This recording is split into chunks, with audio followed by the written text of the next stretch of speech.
Hello and welcome back to the Hibs career mode. I think this will be episode 11 or 11. I'll go with 11. There's 6 games in this episode and start off with Sheffield Wednesday. And to open the episode up, they fucked themselves in a way. I believe if the striker who was originally through in goal would have took that on himself, I probably would have been down 1-0 in this game at this point. But that was like the only highlight in the first half other than this, where Roche turns his defender, and that is 1-0. Incredible ball control from him there, actually, I think.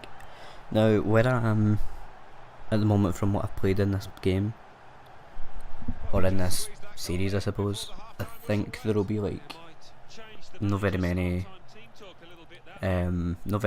actual live com episodes. I'm through to like March or something, middle of March.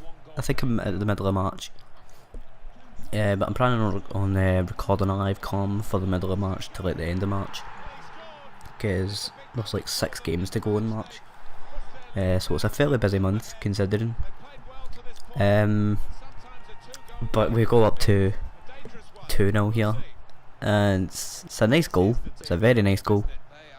The cross, he volleys it in, and to be honest, at the time at the moment, I don't really remember if I was actually aiming for him, but very nice goal nonetheless. Joe Riley pacing it down the wing, tries to cross it back in. Joe Stokes? Who the fuck is Joe Stokes? Tony Stokes. Very close to scoring that, and the game ended 2-0 to us. Then our next game was up against Brighton and Hove Albion, so this will be our first game at their stadium, I think, in this career mode so far. And again, we opened up this game very positively. Another fantastic goal from Roche. He's honestly been for his opening season anyway, he's been very, very solid. No doubt about that. You know, everybody else going to celebrate with him. It was a very good hold-up play from Basagog to put him through, to be honest. But for some reason, the defenders just ran away. Just let him go through. This chance here. Good pressing play from our team, and then Tony Stokes is gifted because the Basagog obtains that. So that's him got 2 assists in this game already in 20 minutes. Or 21 minutes or whatever. Very good, another very good team goal, I would say. Although the last one wasn't really, it wasn't really anybody else other than involved than Basagog and Roche, but very solid play from the team. And then there was a couple of chances that all just came like quite quickly, run after each other. Tony Stokes, I thought that was going to go in, to be honest, and then shortly after it, they ended up getting a free kick, which forced a save from the keeper. Now, I don't excuse me, I don't think it would have been an incredible free kick, but my goalkeeper made it look like it was a lot better a shot than it actually was. Another good chance here fell to whoever that was. Didn't really notice, can't really see, don't have my specs on. But here we're looking at the league table. I believe that game ended 2-0 again, and our next game is against Millwall. They're in 16th place, I believe. Hold on to put my specs on. And the only change we made was putting Riley in. I don't actually know why Flo was in starting 11 here, but from what I remember, we were getting kicked about the park for the first 25 minutes in this game, and then it took a really calm finish from Joe Ledley to finish it off. And now I realise why I called Stokes Joe Stokes, mixing Joe Ledley and Anthony Stokes. I am a mug. But again, very good play from the whole team, or the left side of the team, putting it through to Joe Ledley, and a very excuse me again, a very sweet finish from Joe Ledley. And this was just awful timing from me, to be honest. Just I put the defender on his arse, man. And I didn't even mean it. Usually when it comes to stuff like that, it's out of anger. This save, what a save that is. I don't know who the goalkeeper is, but sign him up, man. I need to get him signed up. Nah, I'm joking. Our goalkeepers are both really good. I've been rotating Marciano and El Shaarawy because I'm finding it difficult for who to choose. Although, I mean, you'll see what happens in the future. But what a strike this is from Alexander-Arnold. What a... How far out is that? About 25 yards maybe? For a right back. I know he can play centre mid and all that as well. But Jesus Christ. That would be up for goal of the season for us so far, I think. Definitely. I mean, what month are we in here? November? Oh, it's so good. It just... I think the goalkeeper made it look even better, to be honest. They end up with a free kick in the 90th minute. I don't think it amounts to anything. And I believe this marks the end of the match. As you can see, I actually had Marciano in for this game. And in the last game I had El Shaarawy, I believe. I don't know, I just tend to rotate the team quite a lot. I'm kind to my players, apart from a few here and there, because they're just not good enough for the team. But our next game is against Charlton, and for the majority of the season I think they've been bottom, like rock bottom. I think they came up with us and Scunthorpe United, who I believe we actually... Did we play them? No, we played them last episode, didn't we? Yeah, I'm pretty sure we played them last episode and we played Huddersfield in that last episode as well. But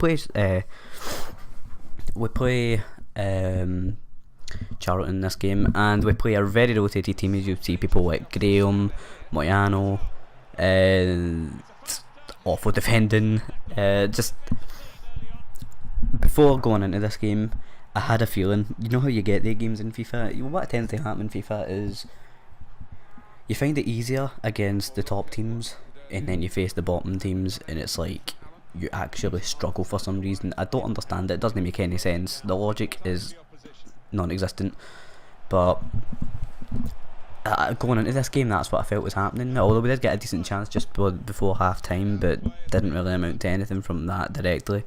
We get a corner from it, which was very, very close to going in, to be fair, from Simon Murray, but didn't really amount to anything. Then the second half came up, and this man, Douglas Graham, this man has been on fire from all the chances that I've given him, to be honest. Completely, like, he's what? I think he's 18. At the moment he's 19 in FIFA. Well, obviously I've played a few more months than I've showed so far, but honestly, he's 60 rated at this point, I think, and he's just so good. Like his finishes are just outstanding. As you can see again, I've rotated goalkeeper. Decided to bring off Moyano as well because his stamina was quite low and he didn't really do anything throughout the game. And the thing is, his stats and all that look decent. Like, he's got high medium work rates, his passing is alright, his finishing doesn't really exist, to be honest. His dribbling is okay, his stamina is quite poor, but other than that he's good. And it's a wee bit gutting because I had really high hopes for him. I think he's only like 16 though. This ball, Caicedo can whip in a ball, I can tell you that. He's honestly just so good at that. I don't know how he does it, but he just finds a way. Even last season I think he done it a lot as well. And that's why I always loved him as an impact sub, because like all you had to do was pass the ball to Caicedo and he would sprint down the line and then that would be it. This game ended 1-1. Sadly, Caicedo couldn't do that today. Now we get two games quite close to each other. We're in the January transfer window now, and it's Nottingham Forest and Hull City. Now with Nottingham Forest, they were in relegation as well at this point, I think. Why? I don't know. I don't know why they're so close to relegation. I didn't think they were a bad team. But then again, I've seen people end up with Chelsea relegated. This goal though was absolutely outstanding from Basagog. That's probably his best goal so far. A lot of his goals are low drivens into one corner or the other. This one though that's one you would point to if at the end of the season you'd be like, what was his best goal so far? Because he's been the whole season all the way through, he's been contending for the golden boot, and that finishes like that is the reason why. There's other shots that it takes though, and it's like, come on, you're better than that.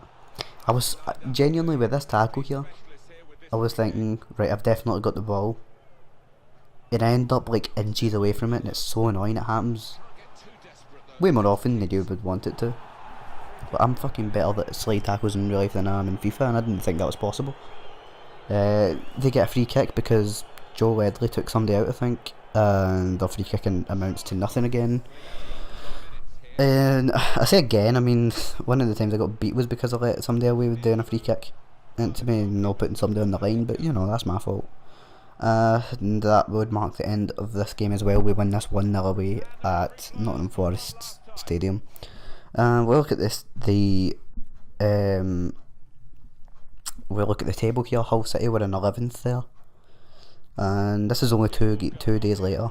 But I had a lot of rested players, and Graham ends up in the ball, passes it out to Boyle, who I managed to let have a chance in this game because he's not really been playing as much this season. Last season at the start he was like my top goal scorer for ages, and then Tony Stokes came along. Now it's Garcia, very close, but the defender managed to get in the way of that. End up getting a corner from that. Caicedo whips the ball in, very close once again from Hanlon, I think that is. Then they push through, and very nice goal, I have to admit. That's one of the goals you can't argue with. It's like they just completely ping. And I didn't show most of the pings, but the finish is what I want to concentrate on about this. Very nice passing, bang, boogie, pooya, there you go, goal. And again I had El Shanawi in. But then second half it kicks in, and Douglas Graham isn't going to even bother with you. He's just going to score a goal and run away. And then wait to score again. And again. And again. Because that's what he does, you know. He's probably second in line for my strikers at the moment. Like he's like one of my starter strikers now, because I play two strikers. For the next season I'm thinking about changing formation though, because I want to get rid of the strikers I have, and then probably bring in more midfielders, maybe play like a 4-3-3 or something.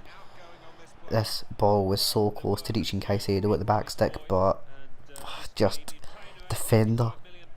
If the defender got out of the way, then that would have definitely been a goal.